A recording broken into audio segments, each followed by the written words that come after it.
नमस्कार दोस्तों, स्वागत है एक बार फिर आपके अपने YouTube channel P start study notes पर। ईटीटी का सेकंड एग्ज़ाम देने जा रहे हैं स्टूडेंट के लिए। आज हम क्विक रिवीजन में हिंदी के 100 MCQ डिस्कस करेंगे। इससे पहले हमने हिस्ट्री ऑफ पंजाब कंप्लीट कर लिया है, सिविक्स कंप्लीट की हुई है और इसके अलावा ज्योग्राफी के भी एक दो टॉपिक बाकी हैं, इसके अलावा वो भी अपलोड है और पंजाबी व्याकरण की भी काफ़ी वीडियो अपलोड है, जिनका लिंक आपको डिस्क्रिप्शन बॉक्स में मिल जाएगा और वीडियो के अंत में भी प्लेलिस्ट जो है वो शो हो जाएंगी, जिनकी हेल्प से आप अपने ईटीटी के सेकंड एग्ज़ाम की जो प्रिपरेशन है वो कर सकते हैं। काफ़ी हेल्पफुल वीडियो है। और आज की वीडियो की अगर हम बात करें तो 100 क्वेश्चन हम डिस्कस करेंगे MCQs, लेकिन क्विक करेंगे, फास्ट करेंगे। और अगर आप ध्यान से वीडियो सुनेंगे तो आपका जितने भी हमारे टॉपिक है सभी की रिवीजन होगी, क्योंकि सभी जितने भी हमारे टॉपिक है सभी में से जो हमारी लोकगीतियाँ हैं, मुहावरे हैं, जो हमारे तत्सम तद्भव, जो भी जितने भी हमारे टॉपिक हैं सभी टॉपिक से इसमें हमने क्वेश्चन डाले हैं। अगर अच्छे से सुनेंगे तो 100 नहीं 100+ जो क्वेश्चन है वो आपके डिस्कस होंगे। और इसके अलावा सेकंड वीडियो में जो हमारे क्वेश्चन रह जाएंगे वो हम सेकंड वीडियो में डिस्कस कर लेंगे। तो स्टार्ट करते हैं आज की वीडियो। फर्स्ट हमारा क्वेश्चन है, वर्णमाला किसे कहते हैं? तो इसका सही आंसर आएगा ऑप्शन डी, वर्णों की माला। दो शब्दों से मिलकर बना है वर्णमाला, वर्ण प्लस माला, जिसका अर्थ है वर्णों की माला अर्थात वर्णों का समूह। और किसी भी भाषा के वर्णों के व्यवस्थित समूह को वर्णमाला कहते हैं। जब कोई भी भाषा की जो वर्ण है एक क्रम में होते हैं तो उसको वर्णमाला कहा जाता है। दूसरा क्वेश्चन है हमारा, व्यंजन के कितने भेद होते हैं? सही आंसर आएगा ऑप्शन बी, 3 भेद होते हैं। जैसे कि हम जानते हैं कि भाषा की ध्वनियों का उच्चारण भिन्न भिन्न उच्चारण अंगों की सहायता से किया जाता है और इसी आधार पर किसी भी भाषा के वर्णों को 2 भागों में बांटा जाता है, स्वर और व्यंजन। और हिंदी की अगर बात करें तो 11 इसमें जो है स्वर है, अ से लेकर जो लास्ट में आता है औ। जैसे अ आ, जैसे हम बोलते हैं छोटा आ बड़ा आ, छोटी ई बड़ी ई, छोटा ऊ बड़ा ऊ, री छोटी ए बड़ी ए, ओ और औ। और उसके बाद 2 अयोग वाक हैं, अ के ऊपर जो बिंदी होती है और अ के साथ जो आगे होता है 2 बिंदियां, इसको बोलते हैं अयोग वाहक। तो इसके अलावा जो अगर व्यंजनों की बात करें तो व्यंजन जो है वो 33 हैं, क से लेकर ह तक। और आगे व्यंजनों के जो है 3 भेद हैं। सबसे पहले है स्पर्श व्यंजन, क से लेकर म तक 25 हैं, 25 हैं गिनती में अगर हम बात करें स्पर्श व्यंजनों की। उसके बाद आ जाते हैं अनस्त वर्ण, जिसमें आ जाता है हमारा य पंजाबी का पड़ गया ये, य, र, ल और वो।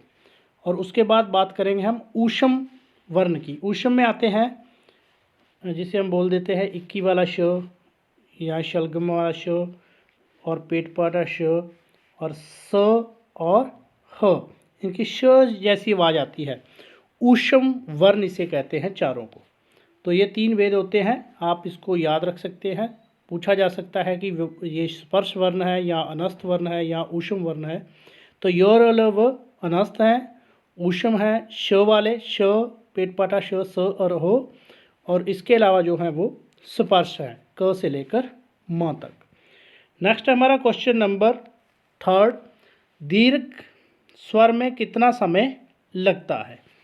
तो स्वरों के आगे जो 3 भेद हैं, हर्षव स्वर, दीर्घ स्वर और प्लूत स्वर। तो यहाँ से समझ लिए। सबसे पहले हम बात करेंगे हर्षव स्वर की। हर्षव स्वर जैसे छोटा आ और उसके बाद है छोटी ई और उसके बाद है छोटा ऊ और री, ये हर्षव स्वर है। और उसके बाद दीर्घ स्वर को दोगुना समय लगता है हर्षव स्वर से, ठीक है जी। उसके बाद आ जाते हैं प्लूत स्वर, जिनको तिगुना समय लगता है। तो दीर्घ स्वर में कितना समय लगता है? हर्षव स्वर से दोगुना। नेक्स्ट है हमारा अनुस्वर का उच्चारण कहाँ से होता है? तो इसका सही आंसर आएगा ऑप्शन ए, नाक से। सो अनुस्वर का जो उच्चारण है वो नाक से होता है।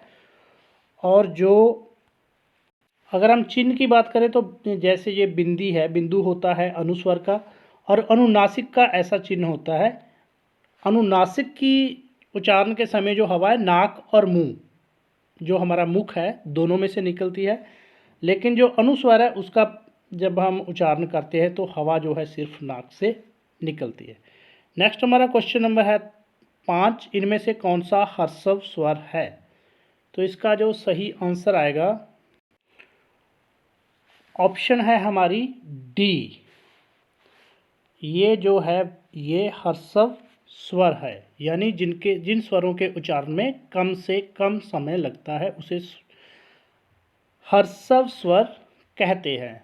जैसे हमने पहले ही लिख चुके हैं हम छोटा आ, बड़ा आ, छोटा ऊ और री। इसके अलावा जो बड़ा ऊ है, बड़ी ई है, ए है, ऐसे वाली ये ए है, ओ है, ओ है, ये सब क्या है? दीर्घ स्वर। नेक्स्ट है इनमें से दीर्घ स्वर कौन सा है? तो अभी हमने डिस्कस किया है, तो दीर्घ स्वर कौन सा है? ओ। नेक्स्ट है इनमें से कौन सा व्यंजन अनुस्वर नहीं है? तो ये त अनुस्वर नहीं है, क्योंकि त को बोलते समय जो नाक में से जो उच्चारण करते समय जो नाक में से हवा नहीं निकलती। ड न म के अगर हम उच्चारण करते हैं तो नाक में से हवा निकलती है। नेक्स्ट है सार्थक शब्दों के कितने भेद होते हैं? तो इसका जो सही आंसर आएगा ऑप्शन सी है। सार्थक शब्दों के 4 भेद होते हैं। सार्थक शब्द कौन से होते हैं? जिनका कोई ना कोई जो अर्थ है वो होता है। जैसे हम रोटी बोलते हैं, रोटी राटी बोल देते हैं, राटी का कोई अर्थ नहीं, तो राटी निरार्थक है, रोटी क्या है? सार्थक है। 4 भेद होते हैं, तत्सम, तत्भव, देशज और विदेशज। नेक्स्ट है निम्नलिखित में से कौन सा सार्थक शब्द है? तो वो है जानवर। ऐसे यानी क्वेश्चन आ सकते हैं एग्जाम में। नेक्स्ट है क्वेश्चन नंबर 10, निम्नलिखित में से कौन सा निरार्थक शब्द है? तो वो है बोटी।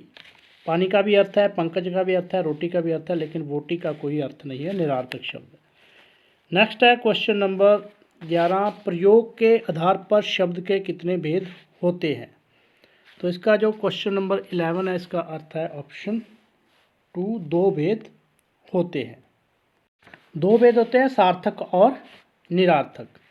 नेक्स्ट है 12, व्यक्तिवाचक संज्ञा किसे कहते हैं? तो इसका सही आंसर है ऑप्शन सी, विशेष व्यक्ति, स्थान या वस्तु के नाम को जो बताते हैं उन्हें हम व्यक्तिवाचक संज्ञा कहते हैं। संज्ञा क्या होता है? जिस शब्द से किसी वस्तु, स्थान, प्राणी, भाव आदि का नाम का हमें ज्ञात होता है उसे संज्ञा कहते हैं। जैसे हरीश, तीश, हाथी, खरगोश, मोर, लुधियाना, कोई भी। ठीक है जी। और संज्ञा के जो है 3 प्रकार होते हैं हिंदी में, व्यक्तिवाचक संज्ञा, जातिवाचक संज्ञा और भाववाचक संज्ञा। व्यक्तिवाचक संज्ञा जो संज्ञा शब्द किसी एक ही पुरुष, स्थान, वस्तु, नाम को प्रकट करें। ठीक है जी। जैसे अर्जुन, अमृतसर किसी शहर का नाम हो गया, चांद हो गया। और दूसरा है जातिवाचक संज्ञा, जो संज्ञा शब्द एक जाति के सभी पुरुषों, स्थानों या वस्तुओं के नाम का सम्मान बोध कराएं। जैसे गधा जानवर की जाति को बताता है, घोड़ा होगा, बोतल, मतलब ऐसी संज्ञा जो व्यक्ति, विशेष, स्थान तथा वस्तु के नाम को जो प्रकट करे, व्यक्तिवाचक संज्ञा। जातिवाचक जो पूरी जाति को प्रगटाए, और भाववाचक संज्ञा जो संज्ञा किसी दशा, गुण या व्यापार के नाम को प्रकट करे। जैसे भलाई है ना, बुढ़ापा, पढ़ाई, ऐसे। तो 3 भेद याद रखना है, व्यक्तिवाचक संज्ञा, जातिवाचक संज्ञा और भाववाचक संज्ञा। नेक्स्ट है भाववाचक संज्ञा की क्या पहचान है? तो इसका जो सही आंसर आएगा वो आएगा ऑप्शन डी, उसे हम छू नहीं सकते, सिर्फ महसूस कर सकते हैं। जैसे सर्दी कह सकते हैं हम, जैसे पढ़ाई कहते हैं, उसे छू नहीं सकते हम। नेक्स्ट है इनमें से कौन सा शब्द व्यक्तिवाचक संज्ञा है? तो इसका जो सही आंसर आएगा ऑप्शन डी, दिल्ली। दिल्ली क्या है? एक शहर का विशेष नाम है। ठीक है, व्यक्तिवाचक संज्ञा है। लड़का लड़का कोई भी हो सकता है, कुर्सी कोई भी हो सकती है, मेज कोई भी हो सकता है, लेकिन दिल्ली एक शहर है। नेक्स्ट है 15, इनमें से कौन सा शब्द जातिवाचक संज्ञा है? तो घोड़ा, ऑप्शन ए सही आंसर आएगा, पूरी एक जाति को जो प्रकट करता है। नेक्स्ट है 16, इनमें से कौन सा शब्द भाववाचक संज्ञा है? तो भाववाचक संज्ञा इनमें से क्या है? पढ़ाई। जैसे हमने पढ़ा था छू नहीं सकते उसको, है ना, गेहूं को छू सकते हैं, शत्रु, भीड़, इन सब को छू सकते हैं, लेकिन जिसको सिर्फ महसूस कर सकते हैं वो है पढ़ाई। नेक्स्ट है 17, जो शब्द संज्ञा के स्थान पर प्रयुक्त होते हैं उन्हें क्या कहते हैं। तो संज्ञा के जगह पर जो शब्द आता है वो होता है सर्वनाम, जिसे हम कहते हैं प्रोनाउन कहते हैं इंग्लिश में। जैसे वह, यह, उसका, ये सब क्या है। जैसे हम कोई वाक्य बोलते हैं, जैसे राम अच्छा लड़का है, राम का पिता जो है एक डॉक्टर है। तो पहली बार हम लिखेंगे राम एक अच्छा लड़का है, दूसरी बार क्या बोलेंगे, उसका पिता एक, जो उसका शब्द आया वो नाम की जगह राम की जगह आया, तो वो क्या है, सर्वनाम है। और याद रखना है कि सर्वनाम के जो है 5 भेद होते हैं। कितने भेद होते हैं, 5, वो भी आप नोट कर सकते हैं। पुरुषवाचक सर्वनाम, संज्ञावाचक सर्वनाम, निश्चयवाचक सर्वनाम और अनिश्चयवाचक सर्वनाम और प्रश्नवाचक सर्वनाम। नेक्स्ट है पुरुषवाचक सर्वनाम के कितने भेद होते हैं। तो 3 भेद होते हैं, जैसे हम जानते हैं। एक होता है उत्तम पुरुष, दूसरा होता है मध्यम पुरुष, तीसरा होता है अन्य पुरुष। उत्तम जिसके जो बात कर रहा है, मध्यम जिसके साथ बात हो रही है, और अन्य पुरुष जिसके बारे में हम बात कर रहे हैं।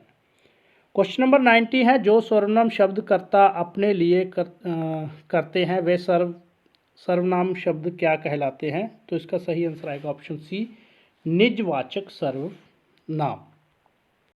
नेक्स्ट है बहुत इंपॉर्टेंट, जो करेगा सो भरेगा में कौन सा सर्वनाम है।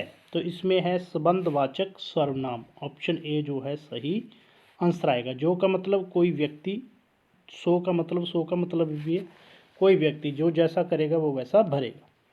क्वेश्चन नंबर 21, कक्षा में कुछ विद्यार्थी बैठे हैं, यह वाक्य किस सर्वनाम का भेद है। तो इसका सही आंसर है ऑप्शन डी, अनिश्चयवाचक। कुछ आ गया ना, कुछ गिनती नहीं है प्रॉपर, तो अनिश्चयवाचक है। अगर गिनती होती प्रॉपर कि 15 विद्यार्थी बैठे हैं तो निश्चयवाचक होता, कन्फर्म होता। कन्फर्म नहीं है, कुछ आ गया, कितने बैठे ये नहीं मालूम, तो अनिश्चयवाचक सर्वनाम।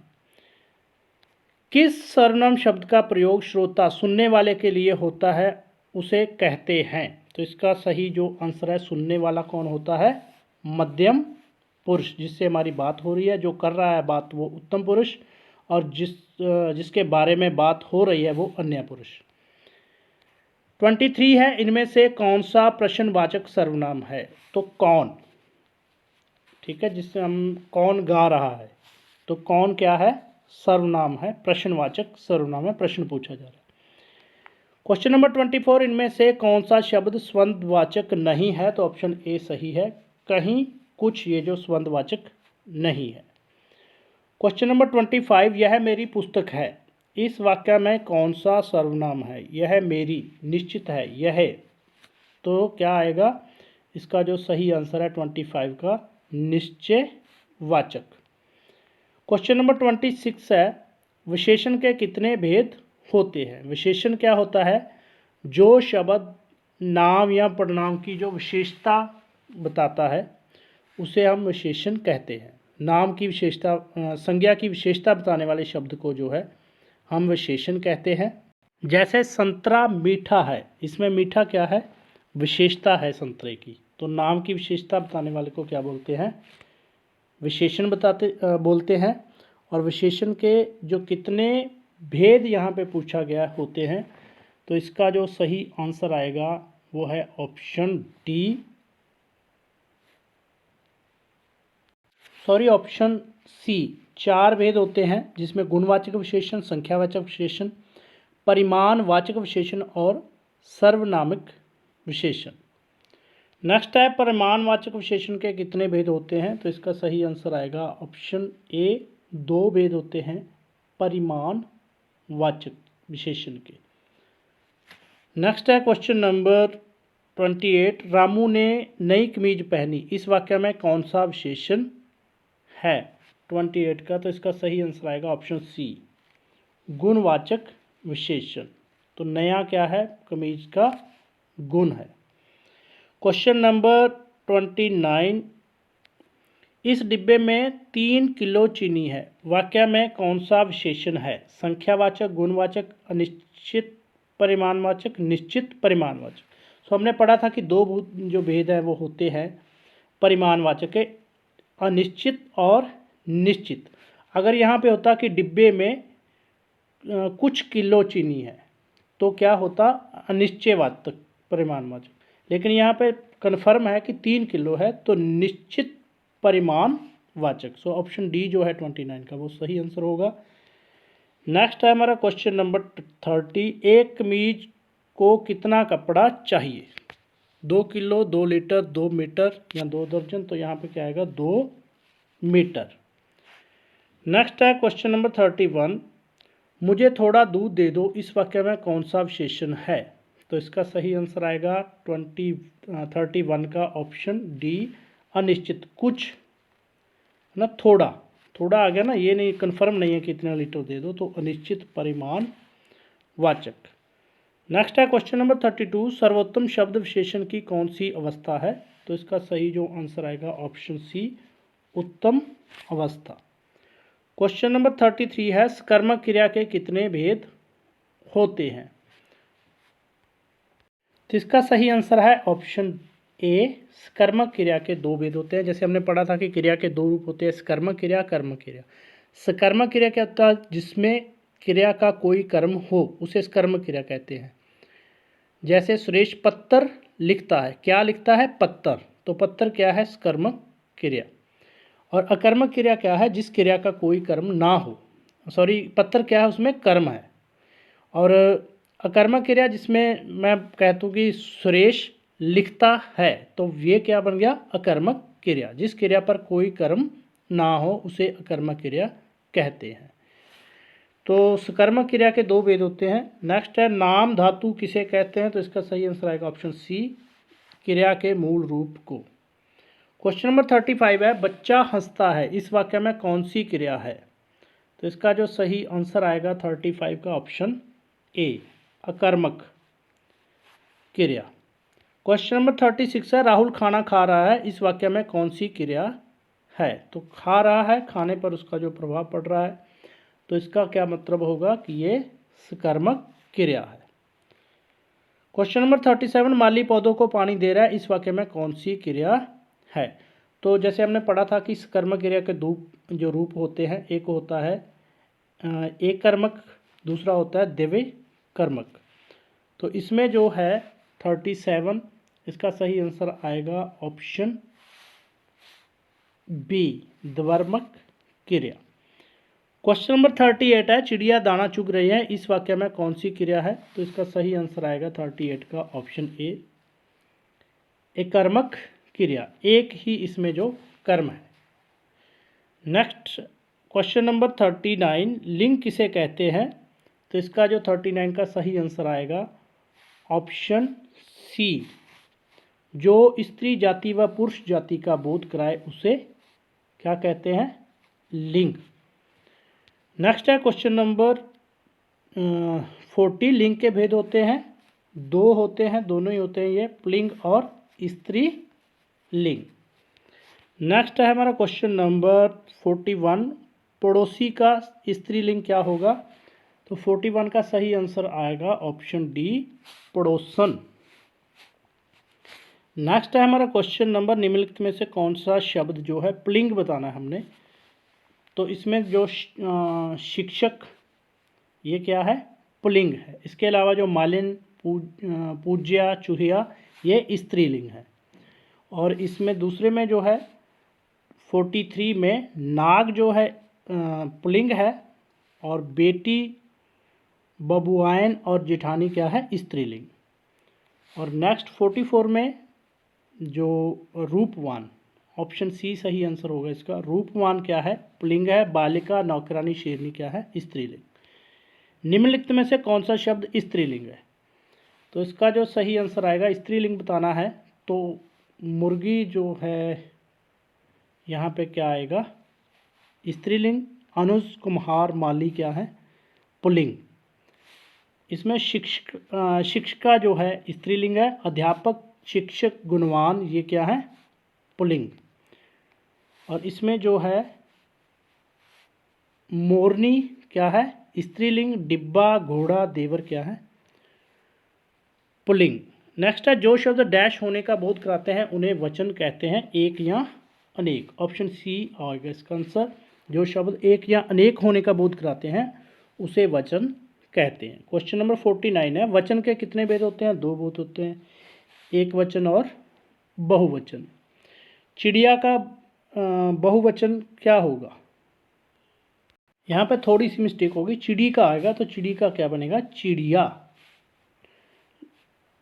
नेक्स्ट है श्री कृष्ण ने बांसुरी बजाई। इस वाक्य में रेखाकृत, ये जो है रेखाकृत है, शब्द किस कारक का भेद है? तो इसका जो सही आंसर आएगा ऑप्शन डी, कर्ता कारक का। तो हम जानते हैं कि वाक्य में काम या हम कह सकते हैं कि क्रिया करने वाला जो नाम या प्रनाम होता है वो कर्ता कारक होता है। तो यहाँ पे श्री कृष्ण जो है वो क्या है? कर्ता कारक। नेक्स्ट है ईश्वर हमारी रक्षा करो। तो इसमें जो है संबोधनी कारक है। नेक्स्ट है, क्योंकि इसमें संबोधन कर रहे हैं ईश्वर को, से अलग होना कौन सा कारक होता है? तो ये होता है ऑप्शन सी, अपादान कारक। नेक्स्ट है में पर चिन्ह कौन सा कारक है? में और पन जो है वो, इसका सही आंसर आएगा ऑप्शन डी, अधिकरण कारक। क्वेश्चन नंबर 55 है, राधा के श्याम की पूजा करो। वाक्य में कौन सा कारक है? तो इसका सही आंसर आएगा ऑप्शन बी, संबंध कारक। क्वेश्चन नंबर 56 है, पेड़ से पत्ते गिरते हैं तो अलग हो रहे हैं, तो ये कौन सा है? अपादान कारक। ऑप्शन सी जो है सही आंसर आएगा। से जहाँ पे आ गया किसी चीज़ से किसी चीज़ से अलग होना, अपादान कारक। क्वेश्चन नंबर 57, भूतकाल के कितने भेद होते हैं? तो इसका सही आंसर आएगा ऑप्शन बी, 6 भेद जो है होते हैं भूतकाल के। वर्तमान काल के कितने भेद होते हैं? तो इसका सही आंसर आएगा ऑप्शन डी, 5 भेद। क्वेश्चन नंबर 59, भविष्य काल के कितने भेद होते हैं? तो इसका सही आंसर आएगा ऑप्शन बी, 3 भेद। क्वेश्चन नंबर 60 है, कल आप कहाँ थे किस काल का भेद है? तो थे आ गया पीछे, तो पास्ट टेंस है, तो ये क्या आएगा? भूतकाल हिंदी में बोलते हैं इसको, पास्ट टेंस को। क्वेश्चन नंबर 61 है, वह क्रिकेट खेल रहा है किस काल का भेद है? खेल रहा है, तो ये क्या आएगा? वर्तमान काल। ऑप्शन बी जो है सही आंसर है। वर्तमान काल क्या होता है? प्रेजेंट। नेक्स्ट है क्वेश्चन नंबर 62, आज शायद वर्षा होगी में कौन सा काल है? तो इसका सही जो आंसर आएगा वो है सामान्य भविष्यत काल। होगी पीछे जो गी आ गया, तो ये फ्यूचर सेंटेंस है। नेक्स्ट है क्वेश्चन नंबर 63, रोकने के लिए उचित विराम चिन्ह का प्रयोग करें। तो विराम चिन्ह भी हमारे जो सिलेबस में है, तो रोकने के लिए सही देखना है। तो हमें जानते हैं कि जो कॉमा बोलते हैं इसको, तो थोड़ा विराम के लिए है ये। जब हम इसे पढ़ेंगे रोको मत, तो इसका मतलब है कि रोकना मत, उसको जाने दो। जब हमने रोको के बाद जो कॉमा लगाया मत जाने दो, तो इसका अर्थ है रोको मत जाने दे। तो बी जो है सही आंसर होगा, रोकने के लिए उचित विराम चिन्ह के लिए जो कॉमा है वो रोको के बाद लगेगा। क्वेश्चन नंबर 64 है, विस्मय सूचक विराम चिन्ह कौन सा है? तो ये जो है ऑप्शन सी, हैरानीजनक जिसे हम बोलते हैं चिन्ह कौन सा है? तो ये है, जैसे हम बोलते हैं हे के आगे जो लगता है हे भगवान, तो ये जो कॉलम है ये क्या है? विस्मय सूचक। 65, मैं प्रतिदिन स्कूल जाता हूँ, उचित विराम चिन्ह के लास्ट में कौन सा आएगा? तो जो फुल स्टॉप है, डंडी हम जिसे बोलते हैं, ये आएगा। क्वेश्चन नंबर 66, कौन सा चिन्ह है? तो ये बताना हमने कौन सा चिन्ह है। तो ये इसे हिंदी में बोलते हैं उद्धरण चिन्ह, जिसे हम बोलते हैं सेमी कॉलम। नेक्स्ट है क्वेश्चन नंबर 67, शुद्ध शब्द चुनो इनमें से। तो शुद्ध है, इसका सही जो आंसर है वो आएगा ऑप्शन बी, प्रार्थना। नेक्स्ट है जी, इसमें जो शुद्ध है वो है पितृभक्त। अशुद्ध चुनना है, तो अशुद्ध इसमें जो आएगा वो है ऑप्शन डी, गृहस्थ। नेक्स्ट है क्वेश्चन नंबर 70, शुद्ध वाक्य का चयन करें। तो इसका जो सही आंसर आएगा ऑप्शन सी है, सेब चाकू से काटकर खरगोश को खिलाओ। बाकी के जो सेंटेंस है वो रॉन्ग है। अगर आप इसको पढ़ोगे तो खरगोश को चाकू से नहीं काटेंगे, सेब को नहीं खिलाएंगे उसको, ठीक है। सेब चाकू से काटकर खरगोश को खिलाओ, सेब चाकू से काटकर खरगोश को खिलाओ, ये सही है। चाकू से खरगोश को काटकर सेब खिलाओ, ये भी गलत है। आप पढ़ेंगे अच्छे से तो आपको समझ आ जाएगा। नेक्स्ट है, जो सोने का गहना बनाता है उसे हम क्या कहते हैं। ये ज़्यादा जो शब्द है उनकी जगह एक शब्द प्रयोग होता है, एक वाक्यांश की जगह पर, वाक्यांश की जगह पर जो है एक शब्द का प्रयोग होता है। तो सोने का काम करने वाले को हम जानते हैं क्या कहते हैं, सुनार। नेक्स्ट है, जिसके आर पार देखा जा सके उसे क्या बोलते हैं, पारदर्शी, बी आंसर आएगा। शेर का कौन सा पर्यायवाची शब्द नहीं है। अगर आप कहेंगे तो इसका जो वीडियो है अनेक अर्थ के एक शब्द वो हम डालने वाले हैं बहुत जल्दी, जिससे आपकी रिवीजन हो जाएगी। शेर का कौन सा पर्यायवाची शब्द नहीं है। पर्यायवाची होता है कि समान नहीं है, तो वो है ऑप्शन बी, घोटक। शेर को जो सिंह भी कहते हैं, वनराज भी कहते हैं, मुगराज भी कहते हैं, घोटक नहीं कहते। नेक्स्ट है, सांप का कौन सा जो है पर्यायवाची नहीं है, समानार्थक शब्द नहीं है, तो वो है नग। सर्प भी कहते हैं सांप को, भुजंग भी कहते हैं, नाग भी कहते हैं। जागरण का विलोम शब्द, तो उल्टा शब्द हम कैसे, जिसे विरोधी शब्द कहते हैं, विलोम शब्द हमने चुना है। जागरण का आएगा निद्रा। सुपुत्र का विलोम शब्द क्या होगा, तो इसका जो सही आंसर है वो होगा ऑप्शन डी, कपुत्र। नेक्स्ट है, कर शब्द का कौन सा अनेकार्थिक शब्द नहीं है। तो इसका जो सही आंसर होगा, कर हाथ को भी कहते हैं, कर कलमों से जैसे कहते हैं, कर ये काम कर, करना हो गया, कर भर दो, टैक्स हो गया, चलना नहीं होता। तो डी जो है रॉन्ग आंसर है। इसके लिए आपको ये पढ़ने पड़ेंगे शब्द। तो 78 का है, कपाट का सही अर्थ क्या होता है, दरवाज़ा। सही आंसर आएगा ऑप्शन डी, कपाट। सूत्र का सही अर्थ क्या होगा, तो सूत का क्या होता है, धागा। नेक्स्ट है, बहुत इंपॉर्टेंट है, निम्नलिखित मुहावरों लोकहितों का सही अर्थ करें। भूत सवार होना, तो किसी कार्य को करने के लिए उतावले होना, तो बी आंसर जो है वो हमारा सही होगा। जो सुख छज्जू के चबारे वह ना बल्ख ना बुखारे, तो इसका जो सही आंसर होगा, जब किसी को हमने ये बताना हो कि घर के समान जो सुख है वो कहीं और नहीं है, तो डी आंसर आएगा। जो सुख छज्जू के चबारे वह बल्ख ना बुखारे, तो सही आंसर जो घर में सुख है वो कहीं नहीं है। ऊंची दुकान फीका पकवान, 82, तो इसका सही जो आंसर है, जब किसी अच्छी दुकान पर, बढ़िया दुकान पर घटिया सामान मिले तो उसे बोलते हैं ऊंचा दुकान फीका पकवान। 83 है, कोयले की दलाली में मुंह काला, अगर कोई गलत काम करोगे तो बदनामी पक्का होगी, तो सही इसका आंसर होगा ऑप्शन बी, बुरे कामों में बदनामी होगी। तो गलत काम कोई करोगे तो बदनामी होगी, बुरे काम करोगे तो।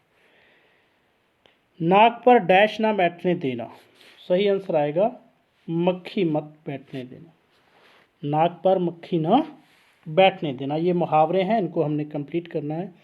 तो नाक पे मक्खी ना बैठने देना, जिसका अर्थ की अगर हम बात करें तो नाक पे मक्खी मत बैठने देना, इसका अर्थ है अपने पर जरा सी भी जो दोष है ना आने देना।